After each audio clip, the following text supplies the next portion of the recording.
نثر میں ملی یعنی خطوط میں ملی۔ کیوں ملی؟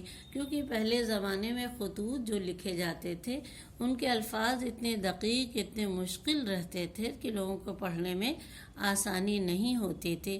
آپ پرانے خط اٹھا کے دیکھیے القاب و آداب کے آبا گلے بلبل گلے جانم گلے، اتنے بڑے بڑے آداب رہتے ہیں۔ ان سارے آداب کو ہٹا کے غالب نے جب شروع کیا خطوط تو اس طرح خطوط کو لکھا جیسے لگتا ہے کہ جس کو خط لکھ رہے ہیں وہ سامنے بیٹھا ہوا۔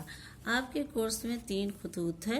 مرزا تفتہ کے نام ہے اور مرزا میر مہدی مجروح کے نام ہے یہ، اور دوسرا ایک مرزا تفتہ کے نام ہے، دو خط مرزا تفتہ کے نام ہے اور ایک خط مرزا مہدی مجروح کے نام ہے۔ تو ان کے خطوط کی آپ ریڈنگ لگائیے گا۔ دیکھیے ریڈنگ ضرور لگائیے گا بچوں، ریڈنگ نہیں لگائیے گا کوشچن کا آنسر سمجھ میں نہیں آئے گا۔ مرزا تفتہ کے نام خط لکھتے ہیں اور کہتے ہیں کہ میں جب تمہیں خط لکھتا ہوں تو گویا ایسا محسوس ہوتا ہے کہ میں نے اپنی تنہائی کو دور کر دیا۔ وہ اس طرح بات کرتے، کیوں میاں کیسے ہو، جیسے لگتا ہے کہ جس کو خط لکھ رہے ہیں وہ بالکل سامنے بیٹھا ہوا ہے، اور میں تمہارے خطوں کا انتظار کرتا ہوں، خط آ جاتا ہے میری تنہائی دور ہو جاتی ہے۔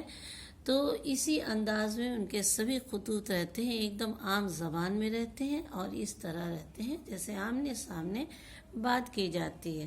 غالب کے خطوط کی جب آپ ریڈنگ لگا لیں گے تو اس کے بھی کچھ کوشچن ہیں، جو کوشچن آپ کو ہم فوٹو بھیج دیں گے، لیکن کوشچن آپ سمجھیے گا ضرور۔ مرزا غالب نے کس کو لکھا کہ میں اس تنہائی میں صرف خطوں کے سہارے جیتا ہوں؟ کس کو لکھا؟ سب سے پہلا خط مرزا نے سب سے پہلا خط کس کو لکھا؟ مرزا تفتہ کے نام لکھا، اور ان کو یہ خط لکھتے ہیں کہ میں اس تنہائی میں صرف خطوں کے سہارے جیتا ہوں۔ رامپور سے مرزا غالب کا کیا تعلق تھا؟ غالب کے بارے میں رامپور کے لوگ کیا کہتے تھے؟ غالب کا چوتھا کوشچن ہے، غالب کے تیسرے خط میں گلی گلی ندی بہہ رہی سے تم کیا سمجھتی ہو؟ اب رامپور سے مرزا غالب کا کیا تعلق تھا؟ اس کوشچن کا آنسر کو بھی ہم نے آپ کو لکھ دیا ہے، لیکن ایک بار ہم اس لیے پڑھ رہے ہیں تاکہ آپ کو اردو پڑھنا آ جائے۔